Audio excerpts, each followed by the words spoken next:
Glória a Deus. Ainda bem que eu escrevi tudo, né, irmãos? Eu não posso usar as mãos para segurar o microfone. Uma alegria muito grande hoje poder compartilhar com vocês a palavra do Senhor. Eu tenho sido ministrado nos últimos dias com esse tema que eu vou falar hoje. E eu percebo que o Espírito Santo ele está construindo a consciência dessa verdade de uma forma muito profunda no meu coração. Hoje de manhã eu estava compartilhando com os irmãos do Ministério da Música antes de nós cantarmos e ministrarmos o louvor, que eu ainda não estou assim muito seguro naquilo que eu vou falar, porque carece de um aprofundamento. Sabe quando às vezes Deus te chama a atenção para alguma coisa e na verdade Ele quer dizer assim: eu quero que você se aprofunde nisso, porque eu vou te ensinar algumas coisas. Eu me vejo nesse lugar. Então eu estou aqui, talvez iniciando uma palavra para inspirar o seu coração e desafiar você a mergulhar também profundamente nesse tema. Amém? Nós já vamos começar, mas eu quero lembrar você de uma palavra. E a versão que eu vou usar é a Nova Versão Transformadora para esse versículo. E é o versículo que nos foi introduzido como tema para esse ano. Eu quero lembrar você dessa palavra mais uma vez. Última vez que eu preguei aqui, eu lembrei, nós nos lembramos juntos da palavra de Isaías 43, 18 e 19, que diz: esqueçam tudo isso, não é nada comparado ao que vou fazer, pois estou prestes a realizar algo novo. Vejam, já comecei, não percebem? Abrirei um caminho no meio do deserto, farei rios na terra seca. Quantos têm pensado nesse versículo ao decorrer desse ano? Alguém tem pensado? Algumas pessoas têm pensado. Eu quero encorajar você a se lembrar desse texto. Muitas vezes durante o seu dia, durante sua semana, durante os meses e anos que virão. Lembre-se que Deus, Ele nos avisou, nos falou conosco a respeito de um tempo que passou, e nós não podemos ficar presos no que já passou, porque o que passou comparado com o que virá é muito pequeno. Amém? Então algo muito grande que vai acontecer, só que já começou. Amém, irmão? Vocês estão aqui? Acorda, irmão. Você está aqui? Deus diz que Ele já começou algo que Ele vai fazer. Ele vai fazer, mas já começou. Então nós precisamos ficar atentos e gerar em nós uma expectativa em relação ao que o Senhor vai fazer, porque Ele vai fazer. A pergunta é: eu vou desfrutar do que Ele vai fazer? Se é para mim e eu ficar desatento, eu vou pegar esse negócio para mim, sim ou não? Eu preciso prestar atenção. Então eu quero encorajar você a prestar atenção na palavra dessa noite. Eu quero orar. Pai, aqui está a sua palavra, uma palavra que tem me desafiado, e eu quero muito poder cooperar com o Senhor na exposição daquilo que eu compreendi até aqui, e que o Senhor possa trazer a sede, a fome, o desejo e desvendar todo o mistério que ainda está escondido ao coração dos meus irmãos, a partir de hoje, em nome de Jesus, amém. Amém, queridos. Nós vivemos um tempo muito interessante na terra, e principalmente na nossa cultura brasileira. Eu tenho me deparado com cristãos fracos. Eu tenho me deparado com uma base doutrinária muito diluída no meio da igreja, no seio da igreja, que tem causado problemas seríssimos. Há uns dias atrás nós tivemos aqui o pastor Luciano Subirá falando a respeito da graça de Deus, uma graça transformadora, que não é apenas uma graça que te livra do inferno, mas é uma graça que te impulsiona para fazer o que você foi chamado e precisa fazer. Desmistificando aquela ideia de que Deus me aceita como eu sou, eu posso fazer o que eu quiser. Não é bem assim. E ele trouxe alguns ensinos profundos, mas não é sobre graça que eu vou falar. Só que desde lá e até antes disso, a gente vem percebendo a fragilidade do povo de Deus diante dos desafios. Não são todos, mas eu olho algumas pessoas mais novas no Evangelho e eu olho algumas pessoas novas de idade, nascidas no Evangelho. Às vezes desprovidas de uma força, de uma convicção, porque nós perdemos talvez alguns fundamentos, alguns pontos que nós não poderíamos ter perdido. E hoje eu quero falar com vocês sobre um fundamento para nós recomeçarmos, um fundamento do Evangelho, um fundamento do Antigo e do Novo Testamento, um fundamento da graça de Deus para a igreja e para todos aqueles que creem. E esse fundamento chama-se o temor do Senhor. Eu penso que o temor do Senhor é um dos fundamentos que tem sido muito negligenciado na igreja, entre o povo de Deus, por conta dessa graça barata que está sendo apresentada a nós, onde nós olhamos Deus numa perspectiva de um cara bonzinho que nunca fará mal a ninguém. Mas existe no Evangelho uma importância do temor do Senhor para a nossa vida. E eu queria abrir essa mensagem lendo com vocês Mateus 7, 24 em diante. Aqui nós vamos ler, pode ser na Nova Almeida Atualizada. Qual está aí? Pode ser essa aí mesmo. Quem ouve minhas palavras e as pratica é tão sábio como a pessoa que constrói. Essa é a Nova Versão Transformadora? Põe para mim, por gentileza, na Nova Almeida Atualizada. Maravilha. Pode ser essa aí. Todo aquele, pois, que ouve estas minhas palavras e as pratica, será comparado a um homem prudente, diga prudente, que edificou a sua casa sobre a rocha. 25. E caiu a chuva, transbordaram os rios, sopraram os ventos e deram com ímpeto contra aquela casa que não caiu. Por quê? Fora edificada sobre a rocha. Versículo 26. E todo aquele que ouve essas minhas palavras e não as pratica, será comparado a um homem insensato, que edificou a sua casa sobre a areia. E caiu a chuva, transbordaram os rios, sopraram os ventos e deram com ímpeto contra ela, contra aquela casa, e ela desabou, sendo grande a sua ruína. Versículo 28. Quando Jesus acabou de proferir essas palavras, estavam as multidões maravilhadas da sua doutrina. Por quê?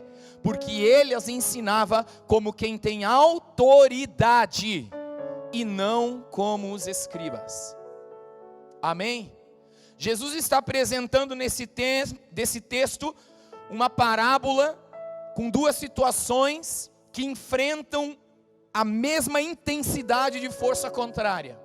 São duas casas construídas e fundamentadas sobre algum lugar. Uma fundamentada sobre rocha, coisa sólida, firme, onde se pode fixar bem e ela fica estável, ela fica preparada para as adversidades. A outra, uma casa fundamentada, construída sobre um fundamento ralo, sensível e frágil, que quando a tempestade vem, o que acontece? A casa desaba. Por quê?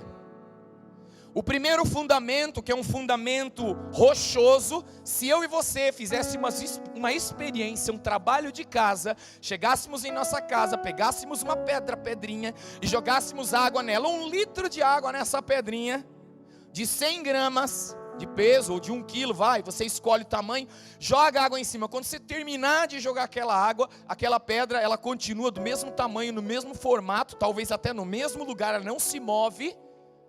A única diferença é que ela vai estar molhada, e antes ela estava seca. No entanto, só molhada no seu exterior, porque no interior ela está seca.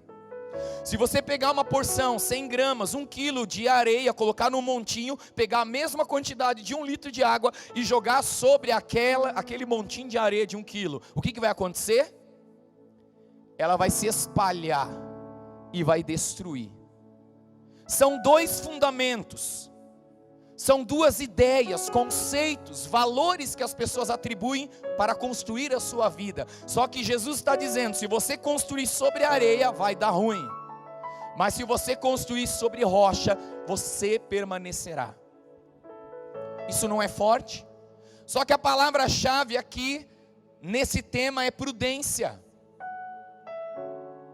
Prudência é alguém que não pensa apenas em construir algo aqui, em qualquer lugar, de qualquer forma, sobre qualquer lugar. Não, é alguém que tem temor, porque ele imagina: eu vou pôr minha família para morar lá dentro, eu vou construir a minha vida, eu vou investir o dinheiro que eu guardei naquela casa. Se ela cair, o prejuízo vai ser muito grande, e até da própria vida. A prudência é um sinal de temor. É um sinal de que alguém está prestando atenção, que se não lançar num fundamento correto a construção da sua casa, ele pode perecer. Mas Jesus está exemplificando aqui algo espiritual, não apenas natural. Jesus usa as coisas naturais para explicar as coisas eternas, para fazer sentido na nossa mente. Faz sentido na sua mente isso? Na minha faz sentido. Só que quando Jesus termina de falar essas coisas, diz o versículo 28, que aquela multidão, ela falou assim, que ele ensina como quem tem autoridade. E eu queria que você prestasse atenção nessa palavra, autoridade. Porque essa palavra, autoridade, significa exousia, e um dos significados que eu tirei dela, só para ilustrar aqui, dentre muitos, a autoridade é operar em uma jurisdição sob designação. A autoridade, exousia, esse tipo de autoridade aqui, desse tipo de poder, é operar em uma jurisdição sob designação. Quando as pessoas ouvem Jesus dizer aquela palavra, dar um exemplo natural para aquelas pessoas, depois de dar vários outros anteriormente, ele termina o seu discurso e as pessoas falam para ele assim: você opera nessa jurisdição sob designação. Alguém te enviou, porque o que você fala não é comum. O que você fala é cheio de sentido, de valor. Então nós estamos falando de Jesus, que é uma autoridade designada por Deus, e as suas palavras representam aquele que o enviou. Amém, queridos? É isso que está acontecendo aqui nessa história.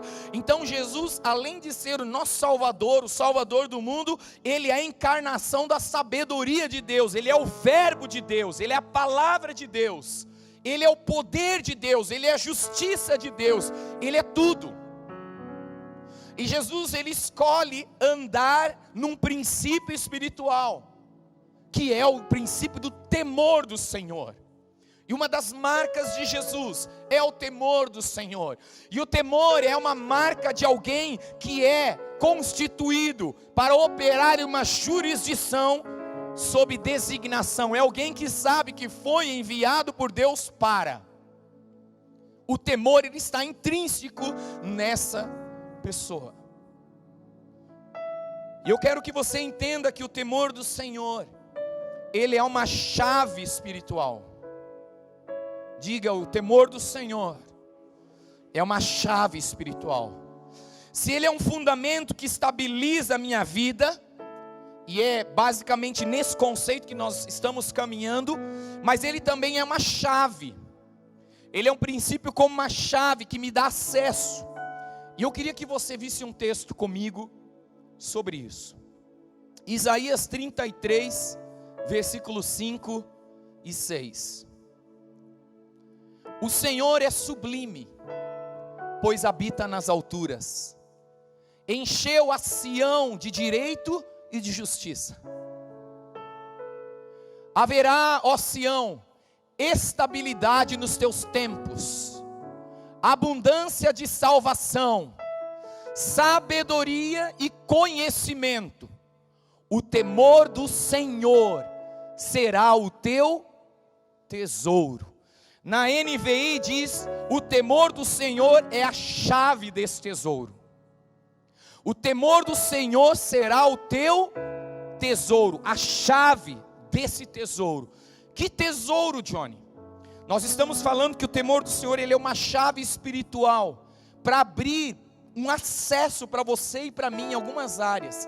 E eu quero que você entenda que o primeiro lugar que essa chave abre, está lá em Atos, capítulo 13, versículo 26. Porque o texto diz aqui, em Isaías 33, que uma grande riqueza de salvação. Salvação é a primeira chave. Irmãos, volta lá no de Atos 13, 26, por gentileza.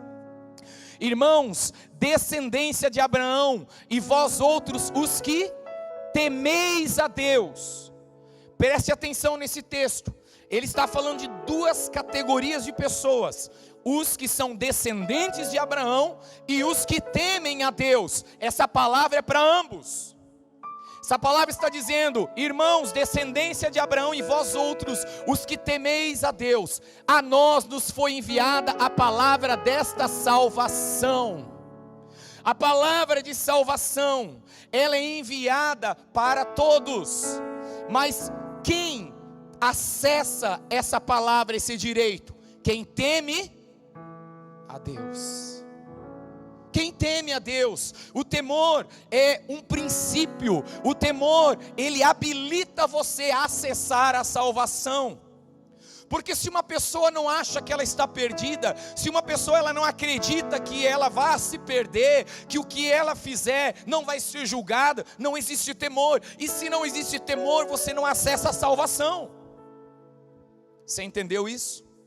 Olha o que diz lá em Atos 10, versículo 1 e 2. A experiência de Cornélio. Morava em Cesareia um homem de nome Cornélio, centurião da corte chamada italiana, piedoso, temente a Deus, com toda a sua casa, e que fazia muitas esmolas ao povo e de contínuo orava a Deus. Irmãos, Cornélio era um centurião romano, ele não era judeu, ele não era cristão, mas ele temia a Deus, e porque ele temia a Deus, Deus chama Pedro para pregar o evangelho para aquele homem, e salvação chega em sua casa. O temor do Senhor atrai a salvação para a sua casa, meu irmão. Ai, pastor, eu não sei, meu filho, minha filha, meu marido, minha esposa, meu cachorro, meu papagaio, ninguém quer saber de Jesus. Traga o temor do Senhor de volta para a sua casa, e a salvação, ela explodirá dentro da sua família. Temor do Senhor é uma chave que abre um processo de salvação para a nossa família, para a nossa cidade, para o nosso Brasil e para todas as nações. Mas eu acredito e eu penso que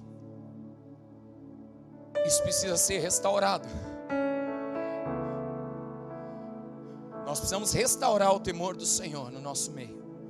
A segunda coisa que o texto diz, esse texto de Isaías 33, fala que uma riqueza de salvação, de sabedoria. Sabedoria. O que o temor do Senhor atrai na nossa vida? Salvação e sabedoria. Então uma pessoa que não teme a Deus não é sábia? Não. Talvez a sabedoria dela é humana, até animal e demoníaca, como a própria palavra de Deus atribui esse tipo de sabedoria. Mas há uma sabedoria que é primeiramente pura. Há uma sabedoria que vem do alto, e ela é fruto do temor do Senhor. Lá em Salmos 111, 10 e Provérbios 9, 10 fala a mesma coisa. O temor do Senhor é o princípio da sabedoria. Onde que a sabedoria começa? Onde ela nasce? No temor do Senhor. Você está comigo? Irmão, se alguém precisa de sabedoria, peça a quem? A Deus, que a todos dá. Mas se aproximar de Deus significa o quê? Você chega de qualquer jeito e fala: ei, velho, qual é a sua? Que está pegando aí na glória? Você fala assim com o Todo-Poderoso? Sim ou não? Não, porque Ele não é qualquer um. Ele é sim o nosso Pai, mas Ele é o Deus eterno, Criador de todas as coisas. E a nossa relação com Deus deve ser debaixo de temor e tremor. Um respeito, uma devoção, uma reverência, um amor escandaloso por Deus, intenso. Fala de temor. Lembram das 10 virgens? Está lá o texto em Atos 10, de 1 a 2. Atos 10, de 1 a 2 diz que moravam em... Não é esse Atos não, irmão, é Marcos. Mateus 25, de 1 a 13, eu não vou ler porque é longo o texto. Mateus 25, de 1 a 13, vai falar das 10 virgens, Jesus trazendo uma parábola. Quantas virgens, irmãos? Quantas virgens? 10. Todas limpas, todas praticamente prontas, mas 5 delas tinham temor, prudência, e 5 delas era, deixa a vida me levar, a vida leva eu, parece. 5 de cada. As 5 estavam esperando o noivo. As 5 prudentes, elas levaram óleo reserva. As 5 prudentes pensaram, pode acontecer alguma coisa no caminho, nós precisamos de reserva. As 5 nécias simplesmente foram com o que tinham. Está falando de gente salva.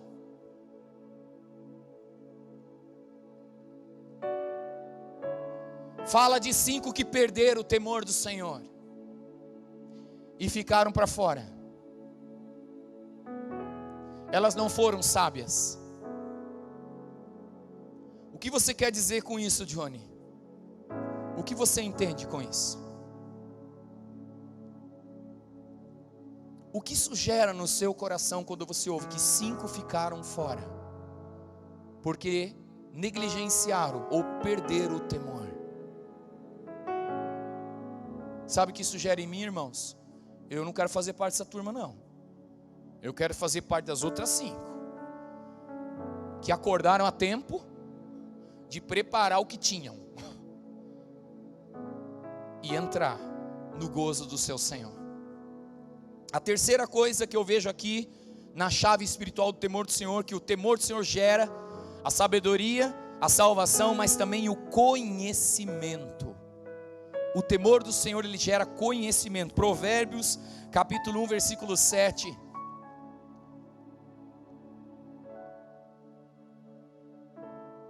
O temor do Senhor é o princípio do saber, mas os loucos desprezam a sabedoria e o ensino. Quando não há temor, há desprezo.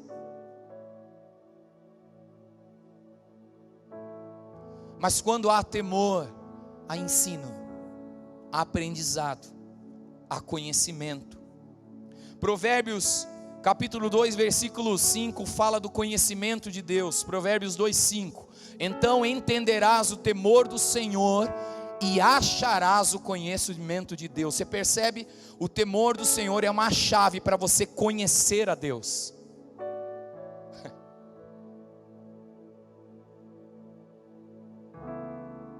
Sabe por que muitos oram, pedem e não recebem? Porque pedem para si, para os seus próprios prazeres. Não querem conhecer a vontade de Deus, muitas vezes. Tiago fala isso, a Bíblia fala isso. O temor do Senhor, ele leva você a encontrar o conhecimento de Deus, quem Deus é. Mas também, 1 Coríntios 2,16, tem um texto bem interessante sobre o conhecimento de Deus. 1 Coríntios 2,16 diz: pois quem conheceu a mente do Senhor, quem que o possa instruir? Nós, porém, temos a mente de Cristo. Olha o processo. Se eu temo ao Senhor, qual é a primeira coisa que chega na minha vida? Salvação. Quem é salvo, recebe o quê? A mente de Cristo, por causa do temor do Senhor. E o temor do Senhor não apenas te faz conhecer a mente de Deus, os pensamentos de Deus, não faz apenas você conhecer, tem conhecimento de Deus, mas de conhecer como Deus. conhece. Você é capaz de, por causa do temor do Senhor na sua vida, de entrar nessa nova vida, ver como Deus vê, perceber como Deus percebe, conhecer como Deus conhece. E isso vem por causa do temor do Senhor. São três, o temor, aqui eu ilustrei 3 acessos que o temor do Senhor dá a você e a mim. E é muito interessante pensar no temor do Senhor como um fundamento. O amor é um fundamento, sim ou não? Mas não existe amor sem temor, e não existe temor sem amor. Tem que ter ambos. E há um texto muito forte que eu quero ilustrar 2 pontos aqui, antes de nós entrarmos para a conclusão dessa palavra. Eu quero falar sobre o resultado de uma vida fundamentada no temor do Senhor. Se nós falamos o que o temor do Senhor faz, eu quero que você veja também o resultado. 2 resultados importantes sobre a vida de alguém que fundamenta a sua vida no temor do Senhor.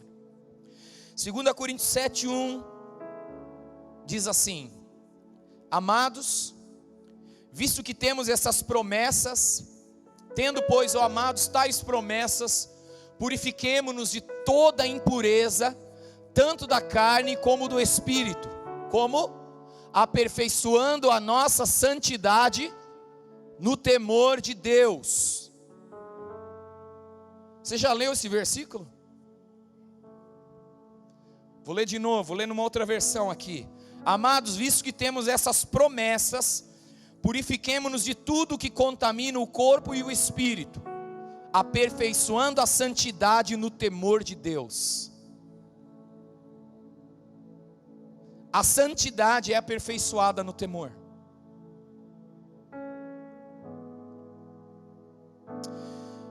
Quantos aqui estiveram quando Luciano Subirá esteve aqui ministrando? Algumas pessoas.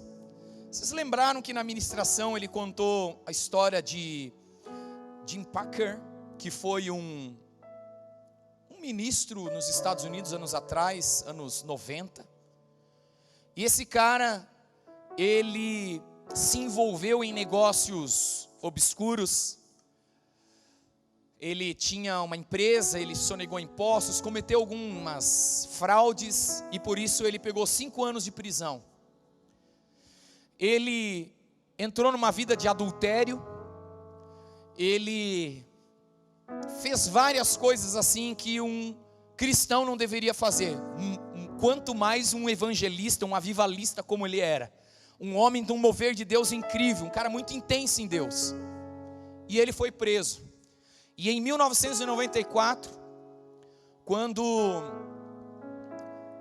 ele estava preso há 1 ano, o John Bevere foi lá visitá-lo. Na verdade, John Bevere escreveu um livro chamado Vitória no Deserto. E ele foi visitar esse homem na prisão, porque esse homem leu o livro e chamou ele, queria conversar com ele. E quando ele chegou lá, John Bevere com sua esposa chegaram lá, eles conversaram com ele por 1h30. Ele diz que ele queria ter conversado por 24 horas com aquele homem, mas foi 1h30 de conversa. Basicamente na conversa quem mais falou foi Jim. Só que mais ao término da conversa, o John Bevere perguntou para ele assim: Jim, me fale uma coisa, quando que aconteceu? Quando que aconteceu isso na sua vida? Foi lá no adultério há 7 anos atrás? Foi quando você sonegou impostos? Quando você cometeu os crimes contra a nação americana? Quando foi? Quando foi, Jim, que você perdeu o amor ao Senhor? Você ouviu o que eu disse? A pergunta de John Bevere é: quando foi que você perdeu o amor ao Senhor? Sabe o que ele respondeu? Não aconteceu. John Bevere se assustou. Como assim? Eu amei o Senhor em todos os momentos. Eu amei o Senhor enquanto eu pecava, enquanto eu roubava. E eu entendi que o que me trouxe para esse lugar não foi o juízo de Deus, foi a misericórdia de Deus. Porque se eu tivesse continuado lá fora, eu teria morrido, eu teria ido para o inferno. Mas o que me trouxe para essa prisão foi o amor, a graça de Deus, a misericórdia de Deus. E esse homem diz: na verdade eu não perdi o amor ao Senhor, eu perdi o temor ao Senhor. E aqui me abriu uma janela na minha mente. Por que cristãos estão construindo a sua vida cristã em cima de areia? Porque não estão usando o fundamento correto. Só o amor não sustentará a sua casa. Você precisa amar ao Senhor sobre todas as coisas. Sim, você precisa e eu preciso. Mas você precisa servir ao Senhor com temor e tremor. O que destruiu o ministério daquele homem, o que destruiu o ministério de tantas pessoas, o que destruiu casamentos e divórcios entraram, o que destruiu filhos que entraram para as drogas, o que destruiu igrejas que se fecharam, não foi a falta de amor a Deus. Talvez ele até esfriou, mas o que faltou foi negligenciar o temor do Senhor, porque o temor do Senhor é o princípio da sabedoria, e demonstram inteligência aqueles que se apropriam desse temor. Está ouvindo o que eu estou falando? Eu acredito que o Espírito Santo nas entrelinhas possa te mostrar muitas coisas, porque na sua e na minha vida algumas coisas não deram bem. Porque talvez faltou um dos fundamentos. Só que nós estamos num ano para recomeçar. E o recomeço é fazer como Pedro, que pescou a noite inteira, não pegou nada. E Jesus chega para ele e diz assim: Pedro, sobe no barco, vai ao alto mar e lança outra vez. É recomeço. Mas Senhor, eu já tentei, eu perdi a família, eu perdi tudo. Jogue de novo a rede, porque agora é recomeço. Então aquele Pedro joga as redes, a palavra diz que tantos peixes enchem a rede, que ele precisa chamar outro barco, que os dois transbordam de tanto peixe. Traga o temor. Quando aquilo acontece, Pedro olha para Jesus e fala assim: afasta-te de mim, porque eu sou um pecador.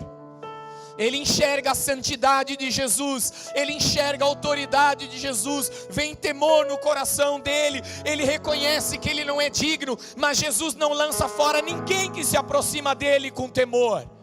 Então a primeira coisa que acontece na vida de Pedro é salvação, e na salvação Deus dá propósito para ele: eu vou fazer de você pescador de homens, Pedro.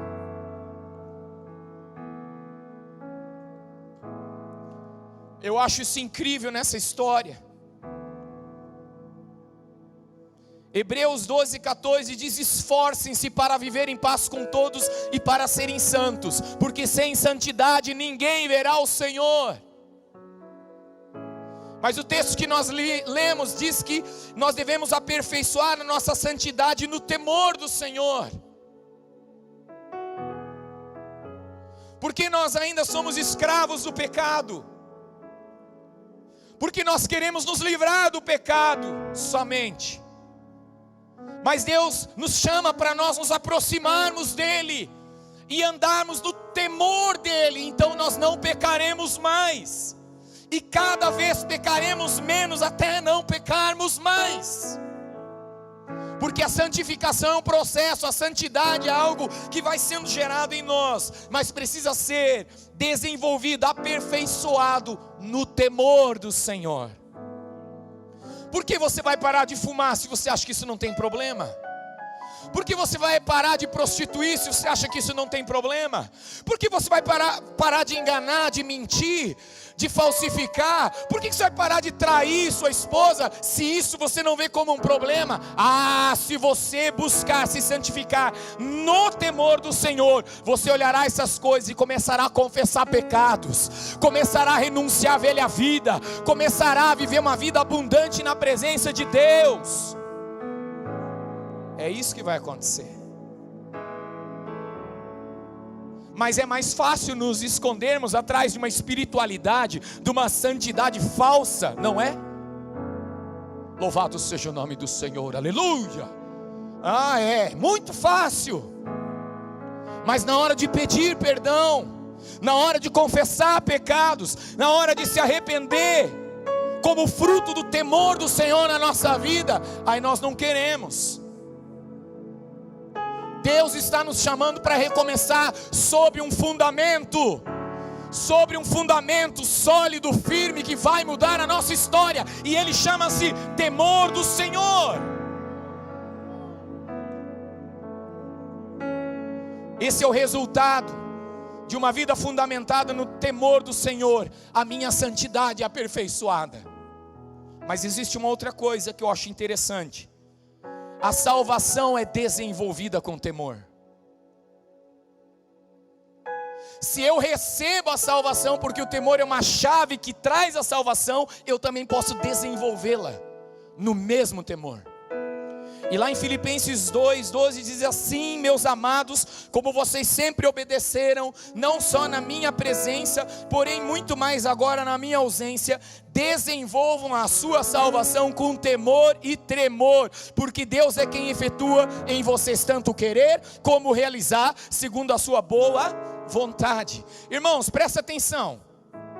Você acha que você consegue desenvolver a sua salvação? Sim ou não? Não! Nós não temos força suficiente, mas o temor do Senhor é a força que você e eu precisamos, porque Deus em nós, efetua em nós, tanto querer como realizar. A nossa carne quer fazer o bem, mas não consegue. A nossa carne deseja fazer o bem, mas ela não consegue. Mas se nós nos apoiarmos sobre o temor do Senhor fará em nós tanto querer quanto realizar, porque está escrito, e eu creio no que está escrito. Hebreus 12:28 diz: por isso, recebendo nós um reino inabalável, retenhamos a graça pela qual sirvamos a Deus de modo agradável, com reverência e temor. Entenda, irmãos, temor não é só reverência a Deus, senão ele não colocaria reverência e temor. Porque põe em duas palavras, porque temor é mais profundo do que só reverência.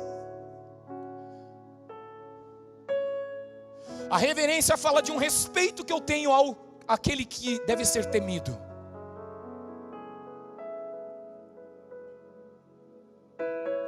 A salvação é desenvolvida com temor.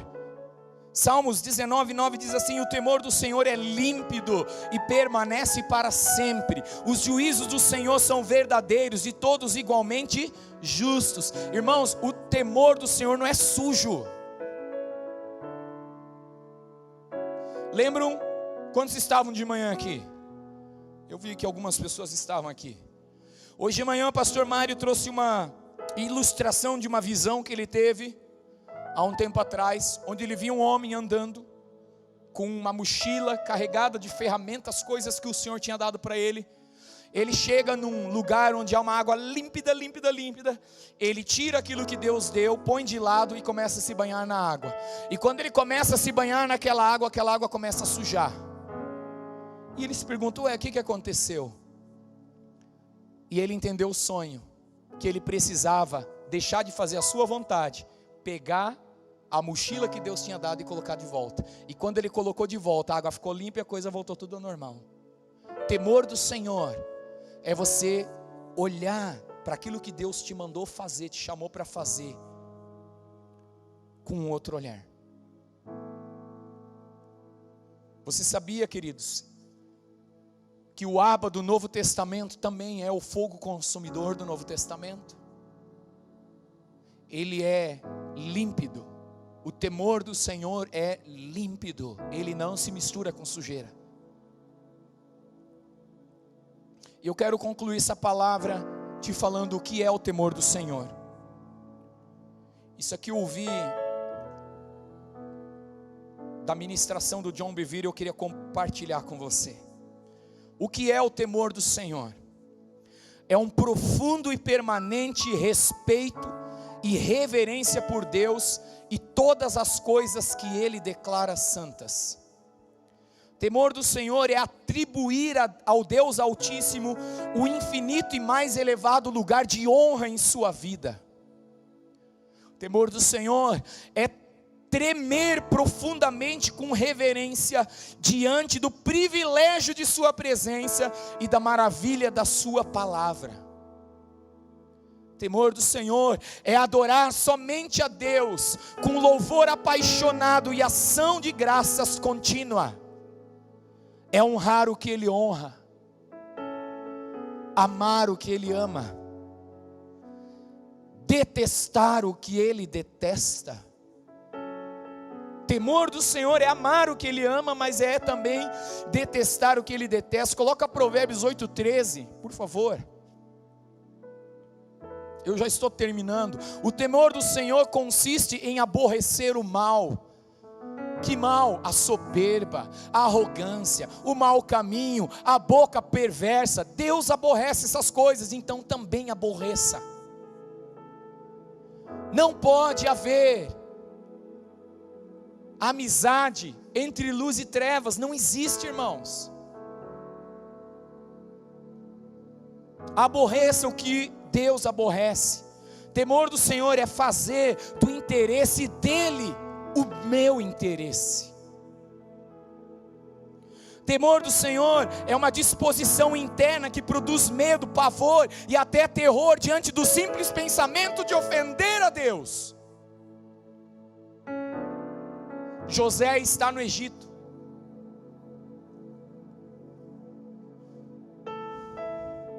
A mulher de Potifar quer pegar ele.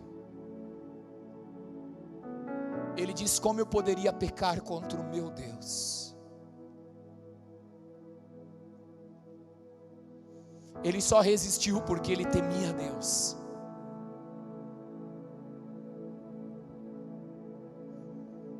Essa atitude que eu acabei de mencionar torna impossível ao indivíduo pecar casualmente, completamente ou até persistentemente. Nem o menor pecado é visto de forma casual. Provérbios 16:9. Nenhum pecado mais você verá de forma casual. Não, mas isso aqui não tem problema. Não é bem assim. O coração do homem traça o seu, é o Provérbios 16:9, traça o seu caminho, mas o Senhor lhe dirige os passos. Temor do Senhor, você vai prestar atenção no que Deus está dizendo para fazer. Você não vai escolher qualquer coisa. É submeter a nossa vontade para abraçar a dele completamente. Isso é temor do Senhor. Temor do Senhor é uma limpeza e purificação que dura para sempre, pois não existe nada enganoso ou corrupto no temor do Senhor. Nada. O temor do Senhor é uma manifestação do Espírito Santo e é o deleite de Jesus. Isaías 11:2 e 3.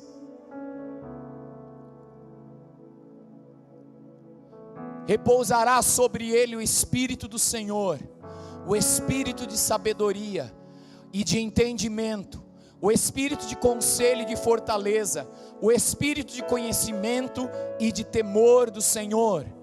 Deleitar-se-á no temor do Senhor, não julgará segundo a vista dos seus olhos, nem repreenderá segundo o ouvir dos seus ouvidos. Lembra que eu falei que o temor do Senhor é uma chave para você conhecer a Deus, mas conhecer como Deus. Sobre Jesus, ele tinha um deleite pelo temor do Senhor, e o deleite dele no temor do Senhor fazia com que ele não julgasse segundo a ótica humana, mas segundo a ótica de Deus.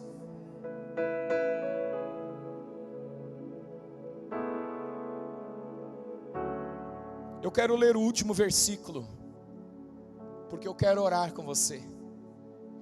Isaías 11, 1 a 3 diz assim: do tronco de Jessé sairá um rebento, e das suas raízes brotará um renovo.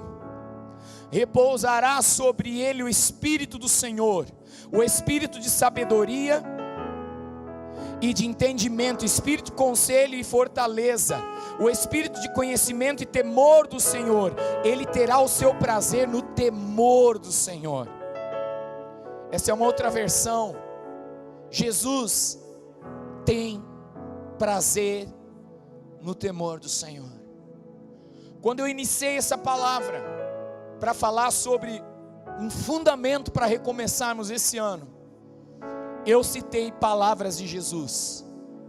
E Jesus disse que nós precisamos construir a nossa vida sobre um fundamento sólido, um fundamento que permanece para sempre, um fundamento chamado temor do Senhor. Eu acredito que se isso se tornar um exercício na nossa vida, se nós aprendermos o que esse temor do Senhor significa, nós vamos reclamar menos, nós vamos nos alegrar mais, a nossa fé vai ser revigorada, renovada, nós vamos ter uma vida mais estável emocionalmente, espiritualmente, até materialmente, porque nós estamos fundamentados no Senhor e no temor do Senhor. Nós não o buscamos só porque nós o amamos, nós o buscamos porque nós o tememos. Ele é o nosso Abba, mas Ele é o fogo destruidor. Ele é aquele que nos salva, mas Ele é aquele que também manda para o inferno. Ele é tudo. E isso precisa gerar em nós temor. Por que, Johnny?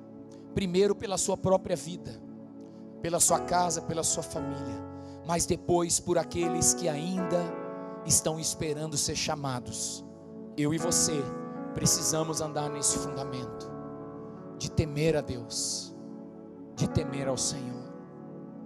Eu não sei o que essa palavra gerou no seu coração, eu sei o que ela está gerando no meu, e ela tem me feito pensar um pouco sobre algumas coisas.